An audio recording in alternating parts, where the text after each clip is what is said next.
Alain Foka vient de sortir à l'instant une vidéo où il parle de son nouveau projet Afromédia. Il explique clairement ici que l'Afrique est le seul continent du monde qui n'a pas de médias propres pour l'Afrique, qui n'a pas de médias qui permettent d'expliquer l'histoire de l'Afrique. Il explique que la Chine, la Turquie et la Russie sont des pays émergents qui veulent également entrer en Afrique pour se partager l'Afrique comme les Occidentaux. Ce qu'il dit est particulièrement très intéressant. Je te laisse suivre la vidéo et on se prend juste après. Générique.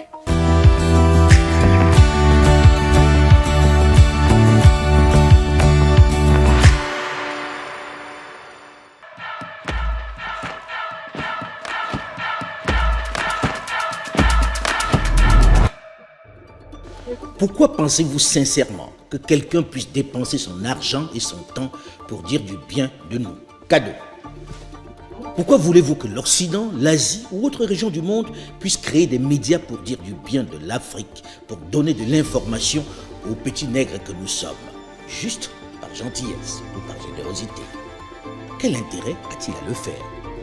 Pourquoi attendre d'un média étranger, notamment occidental, qu'il rende fidèlement compte de notre actualité, de notre culture, de nos valeurs, de nos traditions, de notre histoire, avec tout le mal qu'il fait ou qu'il a pu nous faire?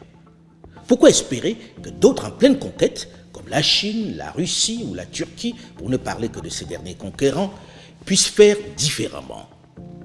En fait, très sérieusement, pourquoi voulez-vous que ce soit l'autre qui parle de nous en bien? Qu'est-ce qu'il y gagne? Qu'est-ce que ça lui rapporte? Est-ce vraiment son intérêt que nous soyons unis, en paix et développés? Toutes les grandes puissances, vous l'aurez remarqué, dans la conquête du monde, ont leurs médias qui portent leurs pensées, leur culture, leur vision du monde, leur conception des convulsions de notre planète. Ce sont leurs instruments de soft power, comme on dit aujourd'hui. Attendre d'eux qu'ils soient neutres est une vue de l'esprit. C'est d'une naïveté affligeante. Et on ne peut pas le leur reprocher à ces grandes puissances d'aller à la conquête de l'esprit des autres, puisque la colonisation la plus insidieuse, mais surtout la plus efficace, est d'abord celle de l'esprit. Pourquoi s'en priver si elle permet d'entretenir le complexe? Cela ne vous a pas échappé que l'Afrique, du nord au sud, est désormais leur principal terrain de chasse, avec toutes ces télévisions et radios qui inondent nos foyers grâce à leurs impressionnants moyens techniques et financiers. Ils entrent dans nos salons, dans nos chambres, parlent et séduisent nos enfants, nos mamans, nos sœurs, bref, tout le monde. Et à toute heure, 24 heures sur 24, ils disent la messe et nous y croyons presque religieusement. Mais avec la jeunesse, la donne a changé. Elle n'avale plus tout ce qu'on lui propose. Elle est désormais plus sceptique au discours qu'on lui distille. Mais le rejet ne peut constituer à lui seul un projet. Pour que l'histoire de la chasse ne soit plus racontée du seul point de vue du chasseur, il devient urgent, j'allais dire vital, que nous-mêmes, nous racontions notre histoire, avec nos forces et nos faiblesses. C'est une question de maturité et de crédibilité. C'est pourquoi, dans la continuité de ce que j'ai fait jusque-là, à travers mes productions audiovisuelles, j'ai souhaité, dans le cadre d'un leg, ce que les Anglais appellent le legacy, avec une équipe de jeunes, engagés, déterminés, bien formés, moins candides et très professionnels, créer cet espace média totalement indépendant et entièrement digital, qui se veut une des voix de l'Afrique. Il en faut beaucoup d'autres médias pour notre continent. Ceci n'est qu'une infime contribution qui, je l'espère, contribuera modestement à rendre plus audible, plus crédible, plus factuel, plus prospectif notre narratif. Un cadre où nous vous amènerons à la découverte de l'Afrique, la vraie, à travers des reportages, des enquêtes, des débats, des entretiens, des chroniques sur les thèmes qui nous concernent, la culture, la politique, l'économie, l'histoire, les rites et traditions, avec une exigence cardinale qui la distingue des autres. AFO, c'est son nom, est un média d'opinion, sans complaisance, mais sans condescendance.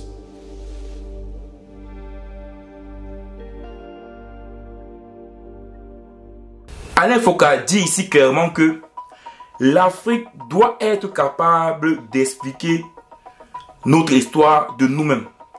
On doit arrêter de suivre uniquement les chaînes occidentales. Parce que lorsqu'on suit les chaînes occidentales, notre colonisation mentale se fait. Il dit clairement ici que la colonisation de l'esprit est plus importante que la colonisation du physique. Pourquoi? Parce que ça nous fait penser comme eux. Pourtant, on ne doit pas penser comme eux. On doit penser comme les Africains. Moi, je pense que Alain Foka, qui a fait 30 ans à RFI, c'est vrai que beaucoup de personnes diront que pourquoi c'est après 30 ans à RFI qu'il décide d'ouvrir son média Afromédia? Pourquoi pas avant? Mais comme je dis souvent, il n'est jamais trop tard pour changer les choses. Si Alain Foka a décidé de revenir à la raison, de revenir faire quelque chose pour le continent, et il précise également que son média ne suffira pas. Il faut créer d'autres médias. Donc il invite d'autres Africains à créer également d'autres médias qui vont non seulement expliquer l'histoire de l'Afrique, l'histoire réelle de l'Afrique, mais aussi des médias qui vont pouvoir impacter dans les pays étrangers. C'est vrai que c'est difficile de voir un média africain qui impacte en France. Mais au minimum, les médias africains doivent pouvoir impacter en Afrique. Parce que si nos médias impactent en Afrique, cela va permettre que les Africains puissent avoir la bonne information. Mais la seule chose un peu négative de ce média, c'est qu'il précise que ce média sera uniquement digital. Pourtant, on sait personnellement qu'il y a beaucoup de personnes en Afrique qui n'ont pas accès à Internet ou bien que Internet coûte encore trop cher. Donc, ce sera difficile pour beaucoup de personnes de pouvoir facilement suivre Afromédia. Mais je pense ici que c'est un bon début. Il faut commencer par quelque chose. C'est important de commencer par quelque chose parce que c'est comme ça qu'on réussit à avoir des projets grandioses. Donc, aujourd'hui, Alain Foka a décidé d'être actif dans l'émergence de l'Afrique, actif dans l'émancipation de l'Afrique. Et il a compris que ceci passe d'abord par les médias. Ça passe d'abord par ce que les Africains suivent. Parce que si ce que vous suivez est uniquement les chaînes occidentales, Al Jazeera, RFI, BBC, TVC Monde, France 24, automatiquement l'esprit sera colonisé par ces médias-là. Et automatiquement, on sera colonisé par ces pays-là. Donc, je trouve que ce projet est très intéressant. Alain Foka a décidé de vraiment travailler pour l'Afrique. Et il a décidé de travailler beaucoup plus sur la partie communication. Parce qu'il comprend que la communication, le narratif est très important pour révéler l'esprit. Ce qui est très bien. Mansa également permet à ce qu'on puisse concrètement mettre des stratégies en place pour sortir de la pauvreté, pour s'émanciper. Donc ici, on voit clairement que Alain Foka est lancé réellement dans le réveil de l'Afrique. Aujourd'hui, tous les Africains doivent saluer cela. Tous les Africains doivent féliciter Alain Foka qui a vraiment décidé de travailler pour l'Afrique et de faire tout et tout pour qu'on puisse enfin sortir de cette sphère, je ne sais pas quoi dire, de cet enfermement occidental. Est-ce que tu penses que Alain Foka a réellement pris les devants pour changer les choses? Est-ce que tu penses que Afromédia est un média qui pourra changer l'état d'esprit des Africains? Un esprit de réveil, un esprit de travail, un esprit de s'émanciper soi-même?